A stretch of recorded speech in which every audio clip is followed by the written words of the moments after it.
오늘도 예배 가운데 계신 성도님들에게 우리 찬양처럼요, 여호와 하나님이 통치하여 주시는 그런 삶 되시길 간절히 바라겠습니다. 그래서 어둠이 물러가고 모든 막힌 것이 다 열리는 그런 은혜 가운데 살아가는 주의 백성 되시길 간절히 바라겠습니다. 이런 소망을 가지고 살아가는데요, 말씀은 좀 부담스러운 말씀입니다. 전하는 자도 부담스럽고 듣는 사람도 부담스러운 말씀이 견 3주 이어서 하고 있는데 목사는 얼마나 힘들겠습니까? 1부도 아멘을 안 하세요. 2부도 아멘을 안 하세요. 3부도 아멘을 안 할 것 같아요. 하지만 하나님 말씀이니까요, 많은 목회자가 이 본문은 피하고 싶어 해요.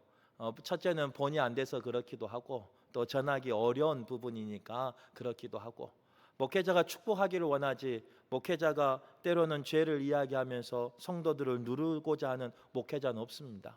그래서 어려운 말씀이지만 그래도 하나님 말씀이니까 나에게 주신 말씀이라고 기억하고 오늘 말씀을 잘 받아서 이 죄 가운데 끊어버리는, 그래서 선한 열매 맺는 우리 모두가 되시길 간절히 바라겠습니다. 누구 이야기냐? 다윗 이야기입니다. 다윗은 심각한 죄를 지었을 때 하나님께서 다윗의 죄를 지적하셨고 다윗을 질책하셨고 다윗을 나단 선지자를 보냄으로 깨닫게 하셨습니다. 다윗은 그 나단 선지자의 그 깨닫게 함으로 통해서 철저하게 하나님 앞에 회개하며 나아갔습니다. 하나님께서는 그 다윗의 죄를, 회개한 다윗의 죄를 용서해 주셔서 죽음에는 이르지 않게 하여 주셨습니다. 그런데 그의 죄의 대가를 칼이 멈추지 아니하므로, 또 재앙이, 환란이 그 가정 가운데, 가문 가운데, 나라 가운데 임하게 함으로 죄악의 대가는 치르게 하겠다라고 지난주까지 말씀하셨습니다. 그리고 오늘 본문은요, 그 후에 이 일이 있을 것이다 하면서 있었다라고 하면서 이제 13장 1절을 시작하고 있습니다. 그 후란 죄를 짓고 나단 선지자를 통해서 죄를 깨달아 알고 자신의 죄를 회개한 후를 이야기합니다. 자신의 죄를 회개하고 하나님이 용서해 준 그 후예요. 용서를 받았지만 오늘 본문에 이야기한 것처럼 죄의 대가는 치르게 하신다라고 말씀하고 있고, 그의 죄의 대가를 이제 가장 사랑하는, 가장 소중히 여기는 사람들로 통해서 죄의 대가를 하나하나 치르는 이야기가 오늘 본문의 이야기입니다. 바라기는 이 본문이 부담스럽고 좀 듣기에 거북한 말씀이지만 죄가 얼마나 무서운가를 깨달아 아는 저와 여러분 되시길 바라고, 나의 죄가 어떤 씨앗이 되고 어떤 열매를 맺는가 오늘 말씀을 통해서 깨달아 아는, 그래서 씨앗을 심때 죄의 씨앗이 아닌 축복의 씨앗을 심는 우리 모두가 되시길 간절히 바라겠습니다. 그렇다면 오늘 본문에 나와 있는 다윗의 가정에 임한 죄의 대가는 누구를 통해서 나타났을까? 첫 번째, 죄의 대가는 욕망에 휩싸인 암몬을 통해서 나타났다 성경은 말씀하고 있습니다. 다윗의 가정에는요, 하나님께서 은혜를 주셔서 여러 명의 아내가 있었고 그 아내들을 통해서 여러 명의 아이들이, 자녀들이 태어난 것을 볼 수 있습니다. 이제 요즘 같아서는 그러면 안 되지만 고대 근동에서는 그게 부의, 그게 능력의 척도였다는 거예요. 그런데 그 가운데 왕의 첫째 아들인 암논이라는 왕자가 있었는데 그 암논의 왕자가 오늘 사건에, 어떻게 말하면 오늘 그 죄의 대가의 시작이 되고 말았습니다. 첫째였기에 얼마나 많은 기대를 했겠습니까? 첫째였기에 얼마나 많은 것을 투자하며 성장시키며 양육했겠습니까? 왕이었기에 가장 좋은 것을 줬을 것이고 가장 좋은 학문을 배우게 했을 것이고 주위에 가장 좋은 사람을 놓게 함으로 좋은 것만 배우기를 원하는 마음으로 키웠을 겁니다. 그런데 그 암논이 무슨 문제를 일으켰느냐? 한 여인을 사랑하고 말았습니다. 남자가 여인을 사랑하는 것은 잘못된 게 아니에요. 남자가 여인을 보고 사랑하는 마음을 품는 것 잘못된 게 아니에요. 이성에게 사랑하는 마음을 품는 것 잘못된 게 아니에요. 그런데 암논이 잘못한 것은 아버지 다윗이 잘못한 것처럼 사랑하지 말아야 할 여인을 사랑한 게 문제였다는 거예요.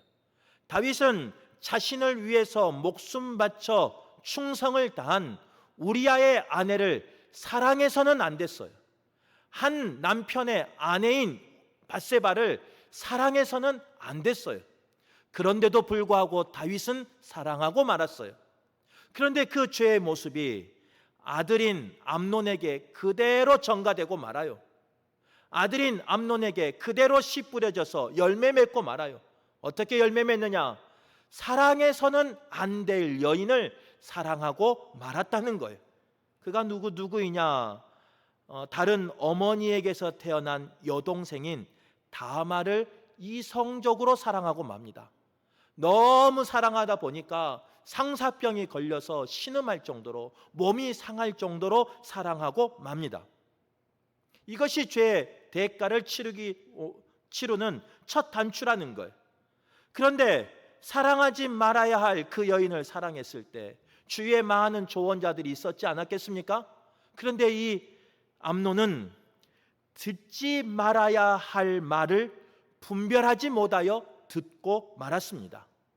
암논 옆에는 오늘 성경에 간교한 요나답이라는 친구가 있었습니다. 아마 사촌이 조카가 되겠죠. 그런 친구인 요나답에게 듣지 말아야 할 간교한 이야기를 들어요. 야, 그렇게 사랑해서 몸이 축나면 되겠냐? 아버지인 다윗 왕에게 이야기를 해라. 그리고 이야기를 하고 그 다말을 불러다가 음식을 하게 하고 그러면서 계략을 짜서 너가 원하는 사랑을 해라. 아마 이렇게 조언했는가 봐요. 그런데 이 암논은요, 사랑에 눈이 빠져서, 눈이 멀어서 이제 본인은 사랑이라고 말하지만 그건 개인적인 욕망이죠. 그 욕망에 눈이 멀어서 결국 듣지 말아야 할 간교한 요나답의 말을 듣고 다말을 근친상간하는 죄를 범하고 말았습니다. 하나님이 다윗의 죄를, 은밀하게 지은 죄를 나단 선지자를 통해서 들춰내신 것처럼 하나님은 암논의 죄를, 은밀하게 지은 죄를 결국 드러내십니다. 그리고 그것이 잘못임을, 그것이 죄임을 많은 사람들에게 알리게 했다는 거예요. 정말로 안타까운 사실은 무엇이냐? 이 암논의 죄의 모습이 11장에 나와 있었던 다윗 왕의 죄의 모습과 비슷한 양상을 보이고 있다는 거예요. 11장에 나와 있는 다윗은 누구냐?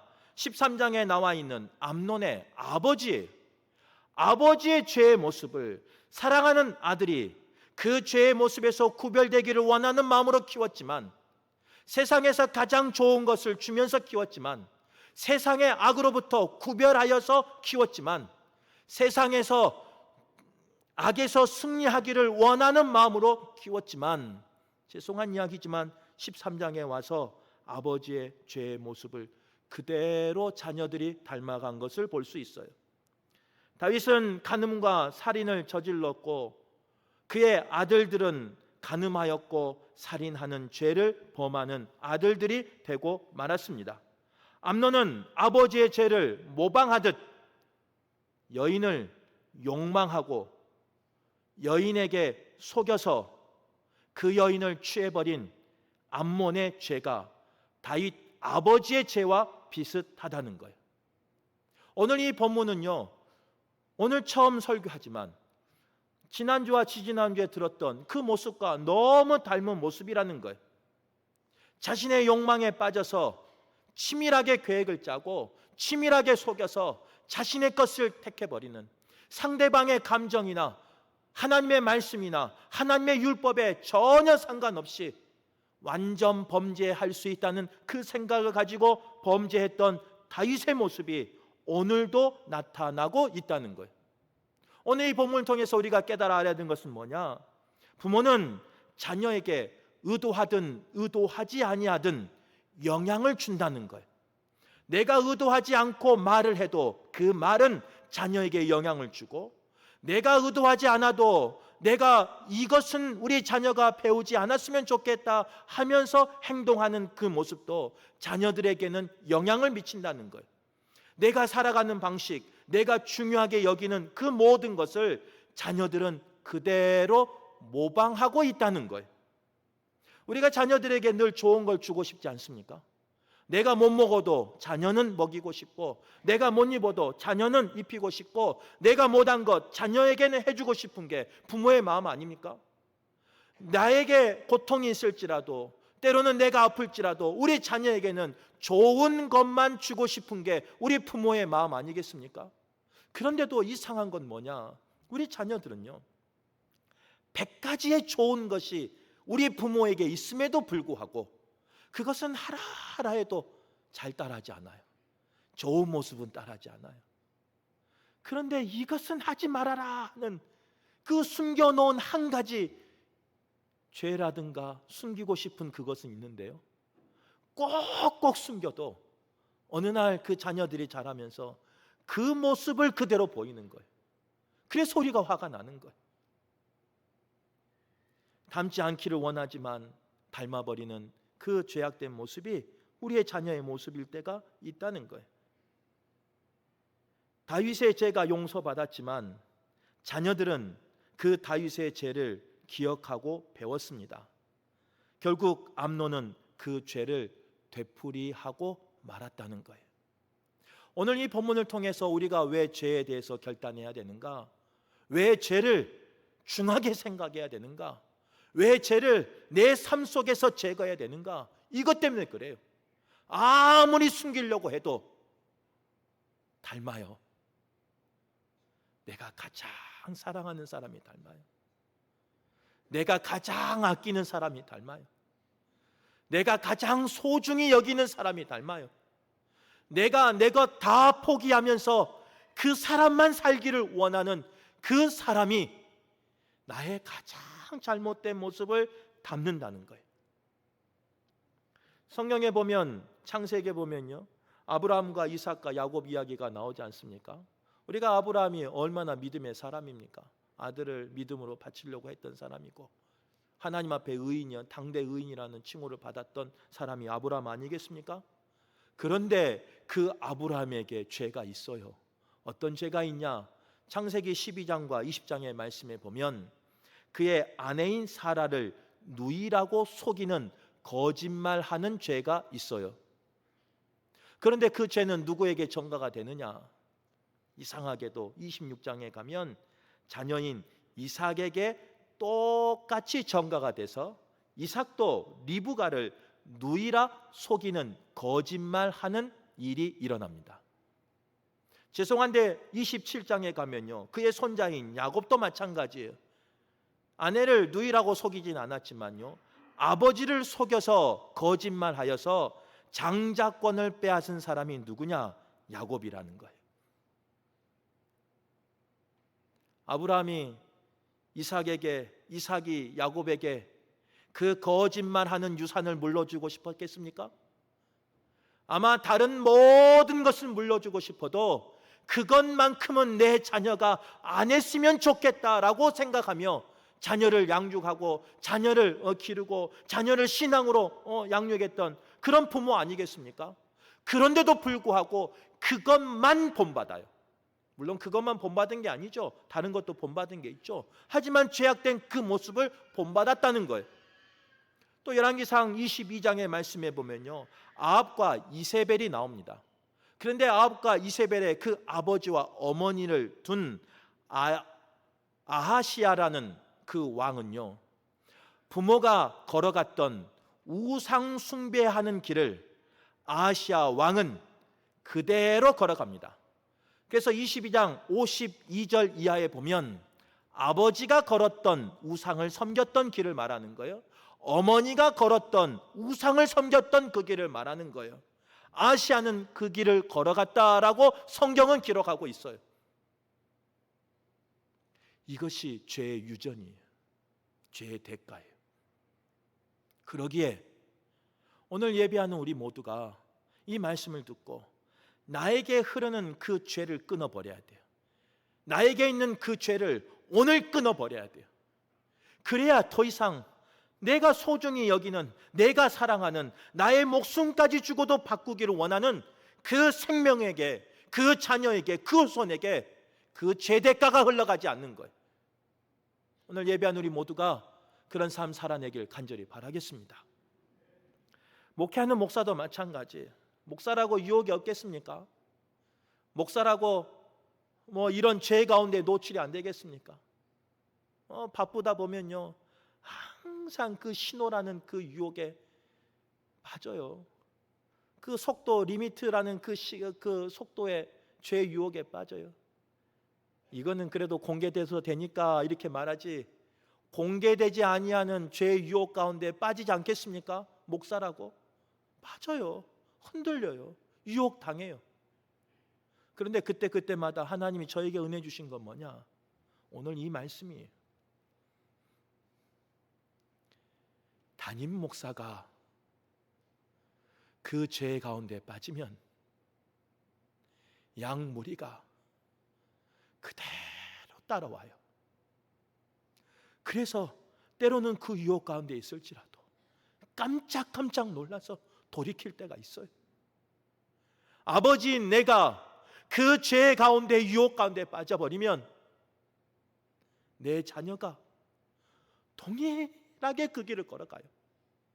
그러기에 그 죄의 유혹 가운데 깜짝깜짝 놀라서 돌이킬 때가 있어요. 오늘 예배한 우리 성도들도 그런 성도 되시길 간절히 바랍니다. 마틴 루터가 뭐라고 그랬냐면, 종교개혁자 마틴 루터가, 지나가는 새가 내 머리 위에 지나가는 것을 막을 수는 없어요. 하지만 내 머리 위에 둥지 트는 것은 막을 수 있어야 된다라고 말했어요. 죄의 생각이, 죄의 유혹이 나에게 엄습한 것은 연약한 나에게 어쩔 수 없을 때가 있어요. 그러나 그 죄가 내 심령 가운데 뿌리내는 것은 막아야 돼요. 내 심령 가운데 자라는 것은 막아야 돼요. 내 심령 가운데 열매 맺는 것은 막아야 돼요. 왜냐? 그 열매를 내가 가장 아끼는 그 사람이 그대로 맺어요. 내가 가장 소중히 여기는 그 사람이 그 열매를 맺는다는 거예요. 그러기에 절대로 죄가 나에게 싹트지 못하도록, 절대로 그 죄가 나에게 열매 맺지 못하도록 정결한 삶 살아내는 저와 여러분 되시길 간절히 바라겠습니다. 하나님께 기도하세요. 하나님, 내가 아버지로서, 내가 어머니로서, 내가 부모로서, 내가 신자로서, 내가 목회자로서, 내가 성도로서 내가 죄를 지으면 나의 죄의 대가가, 나의 죄의 열매가 내가 사랑하는, 아끼는 그 사람에게 열리니까 하나님, 그런 일 일어나지 아니하도록 나를 정결하게 하시고 나를 거룩하게 하여 주옵소서. 이렇게 기도하여 승리하는 우리 모두가 되시길 간절히 바라겠습니다. 두 번째로, 죄의 대가는 다윗을 침묵하게 했다는 거예요. 다윗은 암몬이 행한 일들을 들었습니다. 그리고 심히 노하였습니다. 암몬이 행한 죄는요, 레위기 20장 17절 말씀에 의하면 반드시 죽여야 할 죄였다는 거예요. 다윗은 왕이었고 암몬은 왕자였기에 왕의 권위를 세우기 위해, 나라의 질서를 세우기 위해 죄를 죄라고 말할 수 있어야 돼요. 그리고 그의 죄의 대가를 분명히 물었어야 돼요. 그런데도 불구하고 노하기만 노하고 묻지 아니하였습니다. 다윗은 아버지이기에 아들인 암몬이 잘 되기를 원하는 마음으로 죄를 지었을 때 죄는 죄다 분명히 알게 해야 됐어요. 그리고 그 죄에서 분명히 돌이키라 말씀해야 됐어요. 그리고 때로는 매를 들어서라도 그 죄에 대해서 무서움을 알게 해야 됐어요. 그게 아버지의 책무예요. 그런데 다윗은, 아버지인 다윗은, 왕이었던 다윗은 심히 노하기만 하였지 아들에게 말하지 못했습니다. 침묵하고 말았어요. 아들에게만 그런 게 아니에요. 상처받은 딸인 다말에게도 마찬가지예요. 그 일을 들었으니까 얼마나 딸을 가진 아버지로서 마음이 아팠겠습니까? 그러면 딸을 찾아가서 아버지로서 위로해야 됐어요. 왕으로서 위로해 주어야 했어요. 그런데 침묵해 버려요. 아무 말 하지 않아요. 심지어는 그 일 때문에 형제를 죽인 압살롬의 죄에 대해서도 다윗은 침묵해 버립니다. 왜 그랬을까? 다윗은요, 그 자녀들이 지은 죄를 본인이 지었기 때문에 침묵할 수밖에 없어요. 말할 수 있는 위치가 아니에요. 내가 누군가의 여인을 뺏었던 사람이기에, 내가 누군가를 전장 속 깊은 곳으로 보내서 죽였던 사람이기에, 누군가의 눈물을 흘리게 한 사람이기에 침묵할 수밖에 없었어요. 이게 바로 죄의 대가라는 거예요. 말해야 되는데, 한 나라의 왕으로서, 한 가정의 가장으로서 말해야 하는데 말하지 못하게 하는 것이 바로 죄의 대가라는 거예요. 성경에 보면 이와 비슷한 인물이 있습니다. 사무엘상 2장에 나와 있는 엘리 제사장이 그래요. 엘리 제사장에게는요, 홈리와 비느하스가 있었죠. 홈리와 비느하스가 성적인 부정을 행하고 또 제사 하나님 앞에 예배하는 걸 훼손하고 하나님의 제물을 자기 것으로 착복해버리는, 자기 것인 양 사용해버리는 그 상황 가운데 알고서도 제대로 징계하지 않습니다. 물론 그러면 안 된다, 나쁜 짓이다 말은 해요. 하지만 따끔하게 말해서 더 이상 죄 짓지 않게끔 하지 못했다는 거예요. 그 결과 어떻게 되느냐? 홈리와 비느하스가 전쟁에서 죽고 맙니다. 하나님의 임재의 상징인 법궤를 전쟁에서 빼앗기고 맙니다. 엘리 제사장도 죽고 말아요. 더 안타까운 사실은 뭐냐? 하나님의 심판으로 엘리 제사장의 집안은 더 이상 제사장직을 수행할 수 없는, 상실당하는 일을 당하고 만다는 거예요. 부모가 자녀의 죄를 방관하면 그 죄는 가문 전체를 심판에 임하게 한다는 거예요. 얼마나 무서운 이야기. 그러기에 우리는 그 죄 가운데 거룩함으로 살아가야 돼요. 때로는 자녀의 죄를 죄다라고 말할 수 있을 만큼 내가 그 죄는 짓지 않아야 돼요. 내가 그 죄의 길 가운데 걸어가지 않아야 돼요. 그래야 떳떳이 이야기할 수 있는 거니까. 오늘 예배한 우리 모두가, 특별히 부모된 우리 모두가 그런 부모 되셔서 침묵하는 다윗 왕이 되는 것이 아니라 죄는 죄다 말할 수 있는 거룩한 성도 되시길 간절히 바라겠습니다. 세 번째로, 죄의 대가는 복수의 씨앗을 심었고 살인의 열매를 맺었습니다. 누구의 이야기냐? 미움을 삭힌 압살롬 이야기입니다. 압살롬은 오늘 본문 13장 1절에서 14절 말씀에 암논이 이복 동생인 여동생인 다말을 강간한 것을 들었어요. 그리고 13장 20절 말씀에 다말은 평생 오빠인 압살롬의 집에 거하면서 수치를 안고 살아야 되는 것을 경험했어요. 그 상황 가운데 21절 말씀에 다윗은 분노했지만 아무런 조치를 안 하는 것을 압살롬은 보았습니다. 그 후 압살롬은 어떻게 하느냐? 복수의 씨앗을 2년 동안 그 심령 가운데 심어요. 2년 동안 심겨진 그 복수의 씨앗을 자라게 해요. 그리고 2년이 지난 그 시점에 아버지가 한 것처럼요, 자신의 손에 피를 묻히지 않아요. 종들에게 암논이 술에 취했을 때 죽이라 명령함으로 암논을 죽이는 이야기가 23절에서 29절까지 나옵니다. 그 이후에 압살롬이 어떻게 되느냐? 도망자의 신세가 돼요.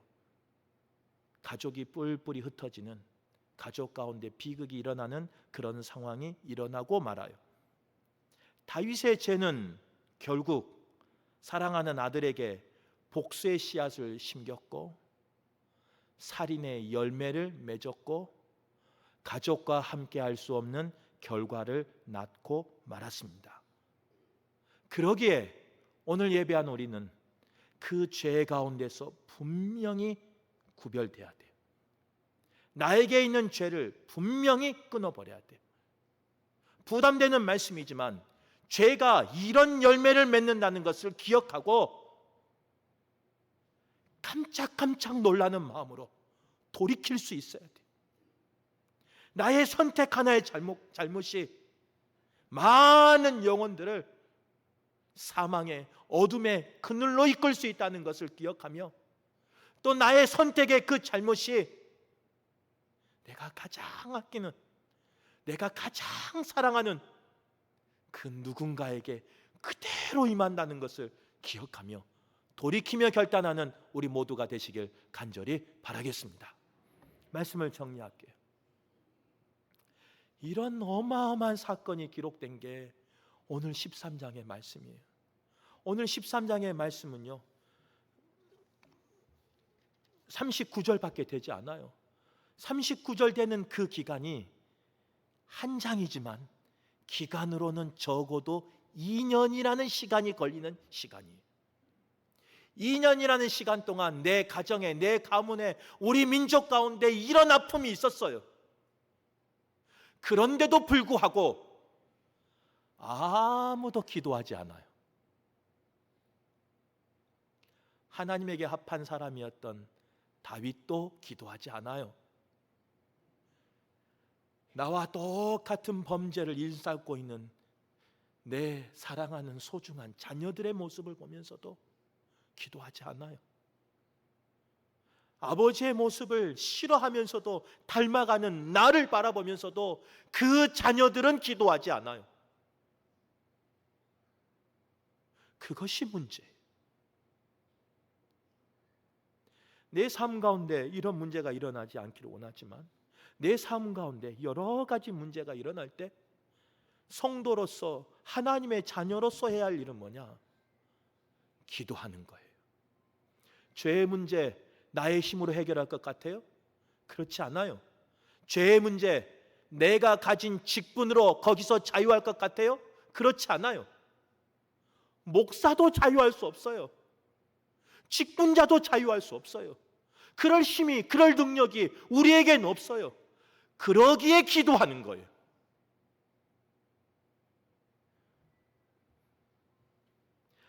은혜 중에 여름 사역이 끝났는데 이제 비전 트립만 남았지만